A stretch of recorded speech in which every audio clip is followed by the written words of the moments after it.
अस्सलाम वालेकुम। ये रील ज़रा मुलाहिज़ा फ़रमाएं। एक बाजी ने तो सेफ्टी के साथ ही पाए साफ़ कर लिए।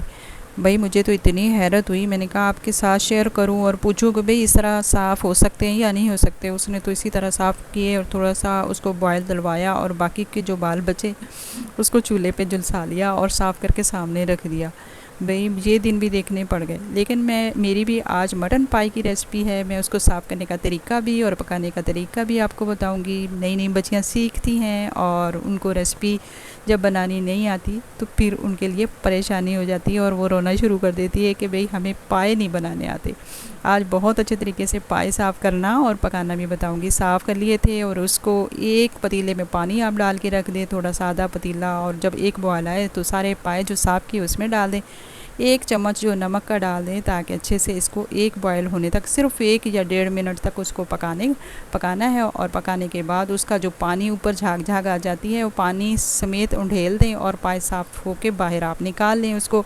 इसके बाद भी इसके ऊपर बाल बाल से होते हैं, वो जो रुमाल होता है किचन का उससे आप उसको साफ़ कर लें। और इसमें मैंने 3 प्याज लिए थे, एक बकरे के पाए हैं और लहसुन मैंने थोड़ा सा लिया कलियाँ। ऐसे ही सारे साबुत डाल दिए। और साबुत मसालों में ये मसाले हैं दालचीनी, ज़ीरा, काली मिर्च है, बादियान के फूल थे और इस तरह के मोटे मोटे जो मसाले हैं, एक बड़ी इलायची थी, ये डाल देंगे। और इसमें डाल देंगे आधा चम्मच हल्दी का और इसमें डाल देंगे हस्बे ज़ायका नमक और इसमें डाल देंगे सुरख मिर्च, जो वो भी आप जितनी खाते हैं हस्बे ज़ायका वो डाल देंगे। और इसमें ज़ीरे का पाउडर डालेंगे, भुना कुटा जो ज़ीरा होता है वो डाल देंगे। और इसमें ऑयल डाल देंगे और डाल के इसको अच्छे से हम ना इसको पकाएंगे, जैसे पकने के लिए रख देंगे।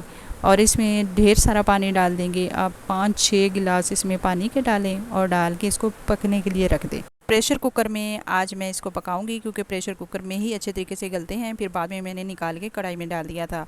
तकरीबन मैंने आधा घंटा जब पका लिया तब मैंने कढ़ाई में डाल के अब इसको भूनेंगे। ये इस तरह का पक गया है। हल्दी, नमक और मिर्च वो इसमें मैंने डाले हैं। अभी जो इसमें चीज़ें जाएंगी वो आप साथ रहिएगा क्योंकि गरम मसाले इसमें डाल दिए हैं। इससे पाए की जो खुशबू होती है, एक स्मेल सी होती है, वो नहीं आती। और उसको बहुत अच्छे तरीके से भूना है। याद रखें, पाए बहुत ज़्यादा गला लेते हैं ना आप, तब भूनते हैं तो ये नहीं भूनते कि इसमें लेस होती है, लेस चिपकती रहती है। पाए थोड़े जैसे आधे गल गए हों तो उसको अच्छे तरीके से आप भून लें और भून के फिर बाद में इसको इस तरह मैंने देखिए हरी मिर्च डाल दी और इसको बहुत अच्छे तरीके से भून लिया। और भून के फिर इसमें हम पानी डालेंगे ताकि अच्छे तरीके से ये पाए हल्की आंच पे गलते जाएं। मज़ीद इसकी ग्रेवी गाढ़ी होती जाएगी और पाए हमारे जो हैं मटन के इतने मज़ेदार पक के तैयार होते हैं। आप इस तरीके से ज़रूर फॉलो करें और पकाएं।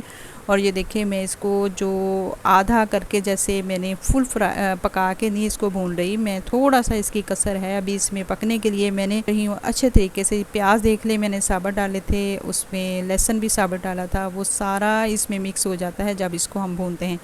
बहुत अच्छे तरीके से इसको भूनना है। पाए की जो सेहत के लिए बहुत अच्छे होते हैं। हड्डियाँ जिनकी कमज़ोर हैं, जिनके घुटनों का प्रॉब्लम है, जोड़ों का दर्द है, उनके लिए पाए बहुत अच्छे हैं और उनको पका के खाने चाहिए। और देखें मैंने अच्छे तरीके से जब भून लिया तो उसमें ढेर सारा पानी डाल दिया। अब तकरीबन मैं फिर 15-20 मिनट के लिए पकने के लिए इसको रख दूंगी हल्की आंच पे। और फिर जितना हमें इसमें शोरबा चाहिए उतना हो जाएगा तो इसको हम धनिया वगैरह गार्निश करेंगे। और गार्निश करके इसमें जो मसाला डालेंगे, गरम मसाला, कुछ हमने खड़ा मसाला डाल दिया था और गरम मसाला डाल के इसको, ये हमारे जो है मटन पाए तैयार हो गए हैं।